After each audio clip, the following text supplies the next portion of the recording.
honestly wasn't expecting to have this kind of reaction.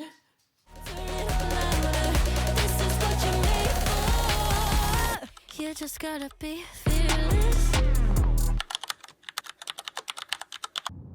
People are so weird. If you are driving in Tahoe, can you please just follow normal driving rules? Like not doing U-turns in the middle of the road? That would be great. Thank you. Especially if you choose to not use your blinker. Thanks. Appreciate that. Everybody appreciates that. So we just got back from Minnesota and it was a long haul. Basically, if you haven't watched the video yet, we drove back to my dad's house in Minnesota. I bought this really cool 1941's old car from him. His name is Harold and I don't know how to drive him, but I will learn, I promise. The most important thing we did was we grabbed all of my writing from my entire life and brought it back to my house. I am officially moved out. I am officially an adult. And I hate it, but that's okay. You know, it's just kind of like nice having like a piece of yourself in the house where you grew up. But, you know, life changes and we have to move on because that's not fair to our parents if we don't, because they have lives to live as well.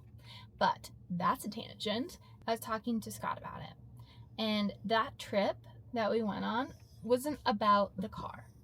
It was about so much more. And one of the things that it definitely was about that I did not know that it was about until we got home and I slept and I kind of like decompressed a little bit. I don't know how to say it, but basically moving out of my parents' house officially. It's like a chapter from my past. A large chapter has officially, like, I've read it to the end and I'm now turned to the page. That's what it feels like. Another thing I wasn't expecting is that when we got back, I started just having this like hankering to read the first book I ever wrote. So the story is a YA coming of age story, although I would probably categorize it more towards the new age category if you wanted to be specific. So it's about a 17-year-old girl in a small town in Minnesota who falls in love with the wrong boy and loses everything that she's ever loved.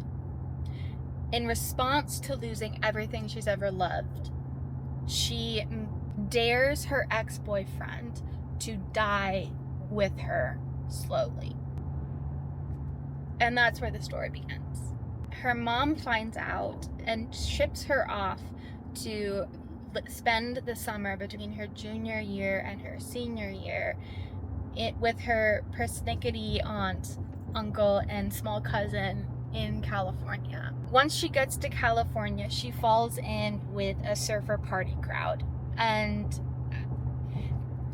that lifestyle allows her to continue to basically die slowly, to keep killing herself slowly. When you don't care if you live or die, you don't necessarily make the best decisions in life. It's very existential and it's very philosophical, and it also kind of poses the question of, like, what is our reality? Like, if reality is just our perception of the world and time doesn't truly exist, then, you know, what does that mean to our past?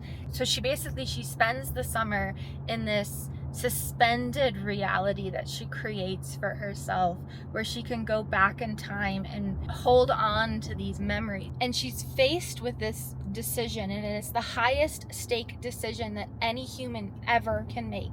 And that decision she has to make is, does she choose to live or does she choose to die? So basically the whole story is her making that decision. And in order to make that decision, she has to go back into her past and figure out, okay, how did all of this tragedy actually happen? Why did it happen? And was she to blame? And so that's the story. That's the book I wrote. So I think after work, I'm going to pull it out and I'm going to read it. I wonder if it's as good as I remember it being. Probably not. Let's find out. Okay. Stay tuned. I will see you after work. Okay, I found it. I don't want you to see the title page.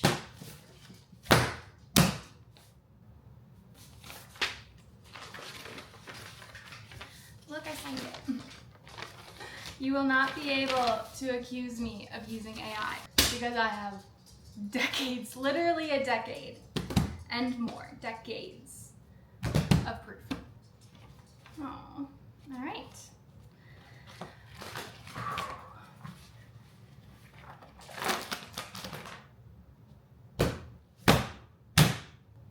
That is so satisfying, like literally.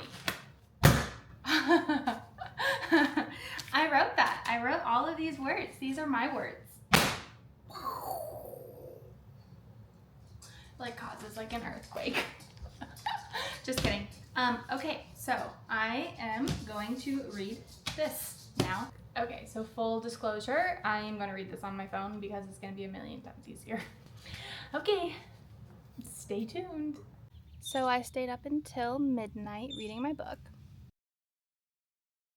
And I got to the saddest part of the entire book.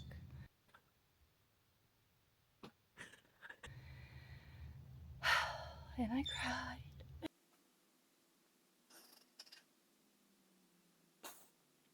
cried. Even though I knew it was happening. I knew that was gonna happen. I literally wrote it. You need to see what my mug says. Because this has been true for me since 2016 and I started writing this book. But this book is not a Hallmark movie. This book is a coming of age story. And when I wrote it, I was in such a different place in my life. I had come out of the snowboarding scene. This book doesn't have any snowboarding in it, but if you were alive during the 20-aughts and 2010s, and you were in the snowboarding scene, you'll see similarities of it. What am I even rambling on and on and on about? Okay, what do you need to know about this book? Is that when I wrote this story, it was very much from a point of view of glamorizing. Much like The Great Gatsby. Glamorizing the party scene. Glamorizing the choices of my main character. And now I read it from a completely different standpoint. And like, you have to understand that when I wrote this story, I lost my belief that God could possibly exist. And the original title of this story was actually I Believe, because my character loses her belief in everything. It's very existential. It's very philosophical. It's very much like, what do you believe in when you have lost everything you've ever loved? And there's 3 boys that fall deeply, madly in love with her, of course, because, you know, why not? And one of them is like the stoner best guy friend. He's sweet. He's been deeply, madly in love with her since 7th grade. She's been madly in love with him since 7th grade, but neither of them have ever been brave enough to say it out loud.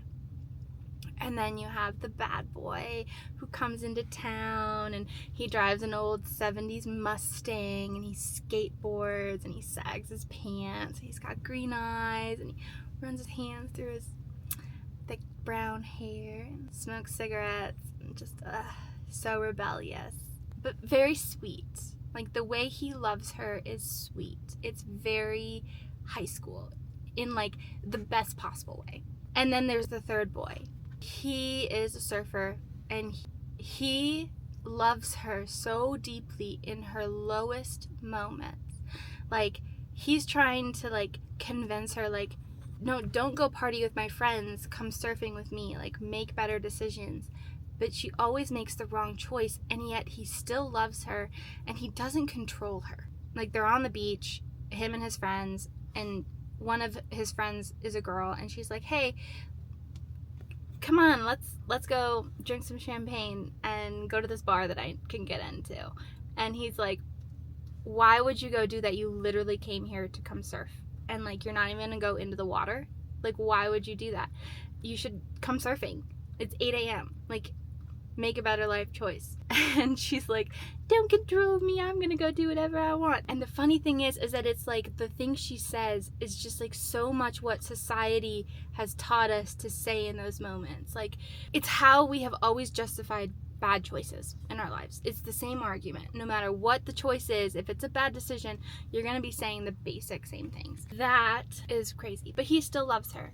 And he like, in her lowest moments, when she is like literally vomiting on him because she just took a tequila shot. As a millennial, like, we definitely lived in a different time. Probably, if you're watching this and you're not a millennial, like, you're probably like, oh my god, like, that was our life. That was what society told us to do.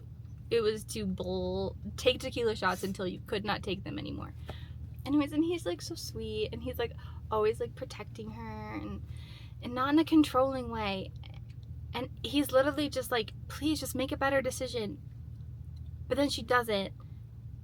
And he doesn't get mad at her for doing it. He just gets kind of sad. But he like still loves her. And it's really hard to explain. But it is so romantic.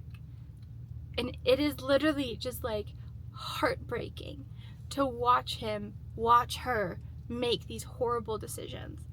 And he doesn't leave. And that is just so romantic to me. And the thing is that, wrapping this up, I wrote this story in a time when I did not know God. Well, that's a lie. I knew God. Let me reword that. I wrote this story in a time when I did not believe in God. And I did not know Jesus before I picked up my cross and I carried it. The only thing I can say is that this is so romantic reading this story because I based the surfer boy and the way he loves my main character. I based him on my husband and how my husband loves me. And now, when I read back on this story from a completely different place in life, like, my prefrontal cortex has formed since I wrote this story. When I was reading the story last night, all I could see was Jesus, which is completely and totally based on how my husband loves me. All I could see was Jesus because he loves her. He loves her the way Jesus loves her. He loves her the way Jesus loves you. And I based that on my husband.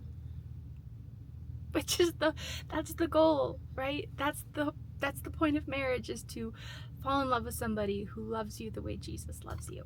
And that's the most romantic love story you can ever have. So, and it's just like, she doesn't deserve to be loved by him this way. And yet, love. Anyways, I'm only halfway through.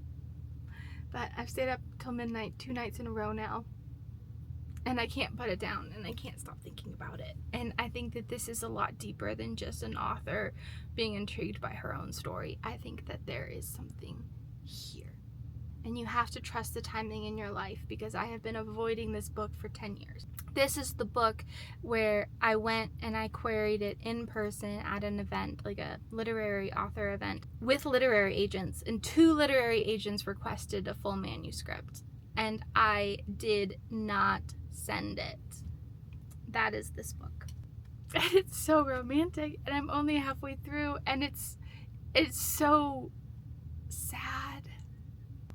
And when you read it the first time, you don't know what's gonna happen. And when you know what's gonna happen, it's still so good, but you read it and it's a completely different book. It's 2 books in one. And it's the kind of book where you can go back to it over and over again, just like visiting old friends. And that's the kind of book I've always wanted to write. So.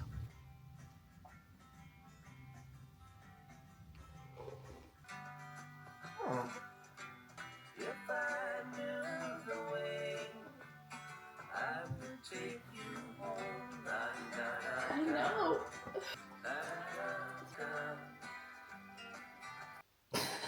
Oh, it's just this book is so good. And I'm not crying because I'm proud of it, which I guess I kind of am. I'm crying because the book is making me cry. It's really sad. And it's so beautiful and it's so romantic. And I just love that it's not like stereotypical. She's surrounded by surfers. It's like Blink 182 meets like 2006 Blink 182, 2007, 2005. What do you think? Were you there? Like skating and pre-iPhone age meets the very first age of the iPhone. I don't know why you're crying. You don't get to cry. You didn't read the book. This is my breakfast. It's like 2003 Blink 182 skater rebellious teenage lifestyle meets like 2009 California surfing and filming, and it's so cool, and both of them are so cool, and it's just like my life has changed so much and I miss it a little bit, but you can never go back, you know? I think what sets this book apart from so many books I've read lately is that it's real. Like, so many authors out there write books, but their extent of life that they're taking from is very little. You know, they haven't experienced this. They haven't experienced so much of life. And here I am, having experienced way too much of it. And it's in this book.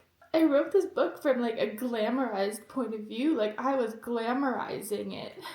And I think so many of us were glamorized by it. And then the parts of it that are good, I really miss that. I miss it. And I don't even know how to surf, but in snowboarding, like, I miss that. And I don't think people today have that kind of culture in snowboarding or surfing anymore. I think it is so individualized. It's basically gone. And we were there. I was there to experience. I wasn't any good, but I was there to experience it. So, anyways, I have this massive teenage moment right here, which is why I'm covering my face. I have to keep reading. I honestly wasn't expecting to have this kind of reaction.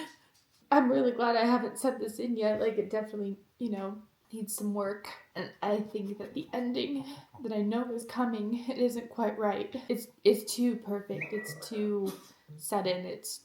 It's too picturesque. It's too Hallmark. She needs a real ending because the story is so real. And the thing is I don't even know if people will want to read it because it is kind of filled with a lot of things that are not good for us as humans.